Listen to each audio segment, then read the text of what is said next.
সুধী বৈষ্ণব ভক্তবৃন্দ, আমরা দামোদর মাসে ভগবানের যে প্রার্থনা করব বা উপাসনা করব, এর জন্য আমাদের যিনি সাহায্য করবেন, প্রধান ভূমিকা যার, তিনি হচ্ছেন বৃন্দাজি, অর্থাৎ ভক্তি মহারানী। তো সেই বৃন্দাজি বা তুলসী মহারানীর কাছে আমাদের ভক্তি প্রার্থনা করা উচিত। জল সিঞ্চন করব, ধূপ প্রদীপ দেব এবং আমরা এই প্রার্থনাটি করব। ভকতি দানিতে এ বিশ্ব জগতে, তোমা মতো কেবাই আছে আর।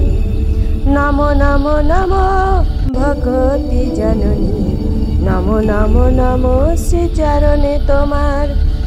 ভকতি দানিতে এ বিশ্ব জগতে, তোমা মতো কেবাই আছে আর। নমো নমো নমো ভকতি জননী, নমো নমো নমো শ্রী চরণে তোমার। বাঞ্ছা কল্পতরুভ্যশ্চ কৃপা সিন্ধুভ্যেব চ পতিতানাং পাবনেভ্যো বৈষ্ণবেভ্যো নমো নমো। জয় মা বৃন্দাজি, জয় মা বৃন্দাজি।